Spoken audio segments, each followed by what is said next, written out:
I think you have raised a very critical issue here.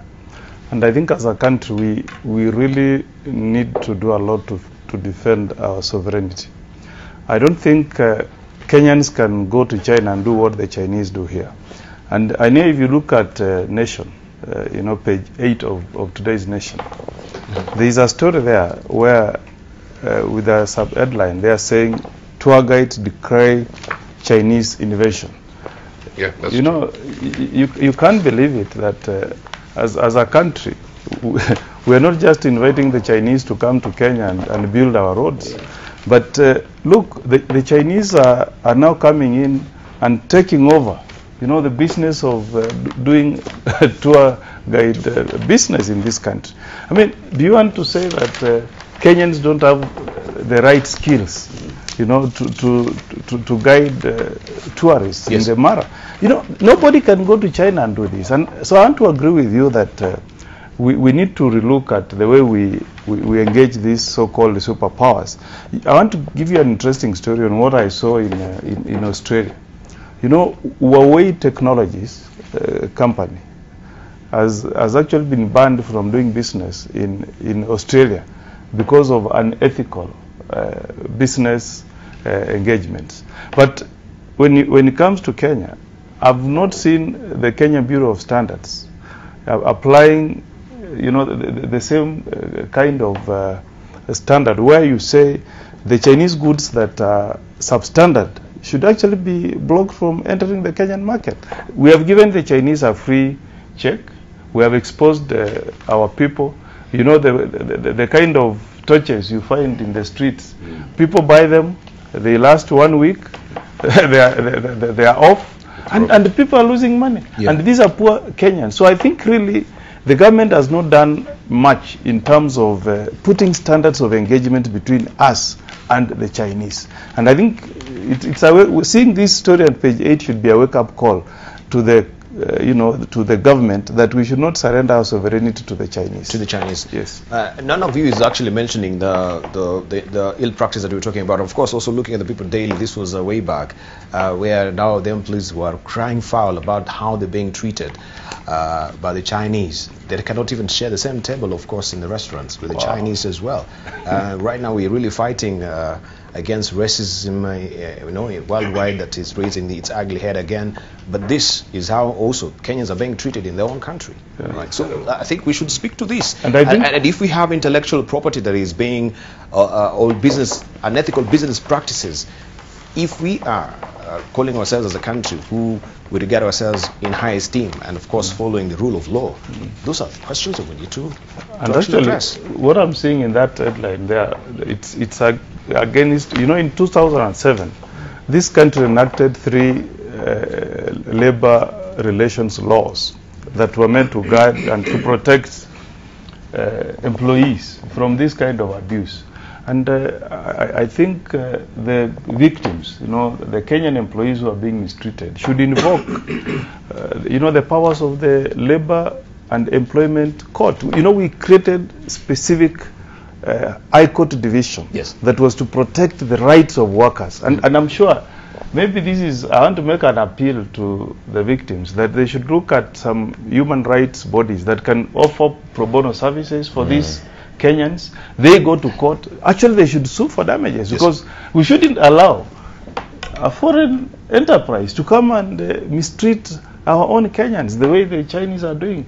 Really, we cannot be an independent country and then we have our own being treated like third-class citizens by a foreign company in our own country. It's not right. Right, thank you. Right. Let's hear from Jeremiah Kioni. We'll come to you. It is certainly an insult to all of us when we were to allow our Kenyans to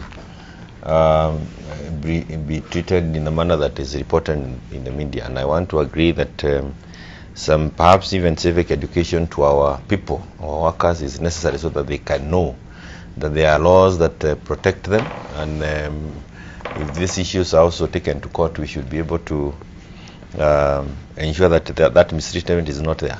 And of course, the Chinese also, I think it also needs to be taken at a higher level. The Chinese government needs to be informed of that misbehavior by their own nationals, because we really want good relationships. We would want to benefit from what we can from the Chinese, but they should do it with all the respect that they should accord to our people. We wouldn't do this when we go to China. They would actually frog us into their courts. Thank you. They are very, very protective of their territory, and I think we should not, we shouldn't give them that highway. We have also, I think our security system is also a little bit reluctant. Even when cases are reported, they do not take them that seriously. It's like there is still some might within our system that some of us can still be good slaves to even the Chinese. I think we need to make sure that that might is not allowed to continue developing among the Chinese. They are moving fast. Right, thank you. Governor Mudominjuki. Yeah, thanks. You know, Debarl, Chinese aggression in business is not only found in Africa and in Kenya in particular. It's all over the world.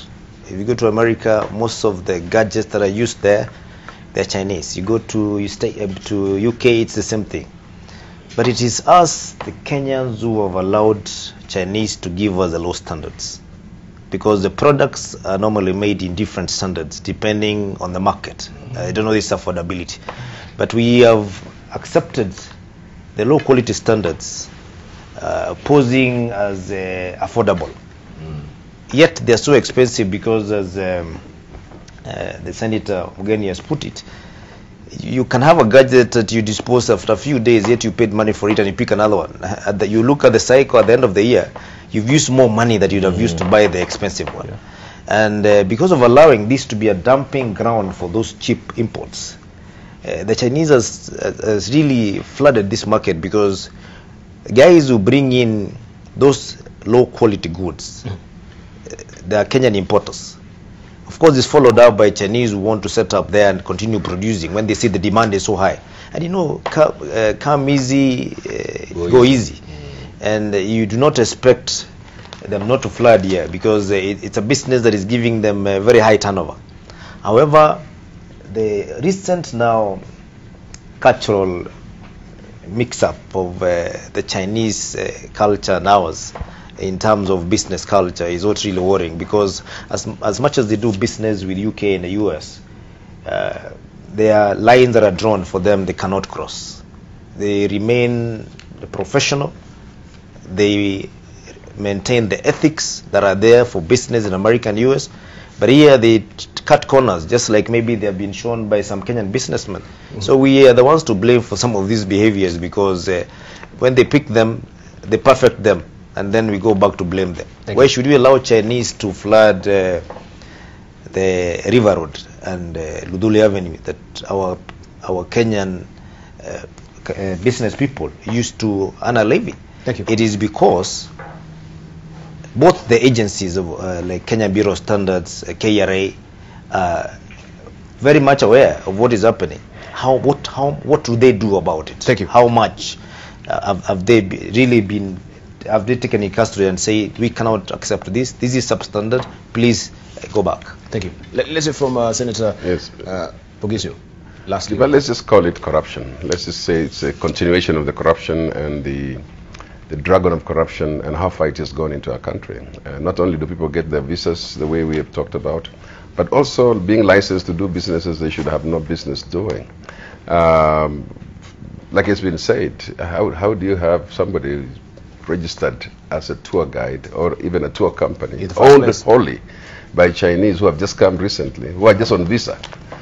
You know, you can't believe that that's happening. But because of the way that we have allowed corruption in every field, we've allowed people to just substandard things come into the country. The same way we clear them is the same way we clear the labor, the same way that anyway we have all these quacks and so on. So we must address these issues of labor, first of all, allowing our people to be sovereign in their own country.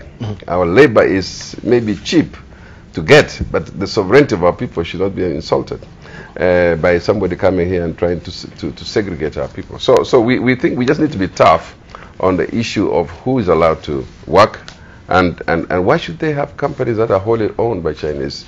tour businesses should be ventures, should be joint ventures, if at all to be allowed, so that you can bring tourists and have the Kenyans do the guiding and the direction of things like that. But again, because we are in need, we tend to negotiate from a position of weakness, because we feel that we are the ones who need. We need the Chinese or whatever, whoever else is to come here. So I just do believe that we need to stand our ground and protect our sovereignty, in doing business, so that we don't have all this business of being, disregarded and even being lowered sometimes in our own country. Thank you. Thank you very much.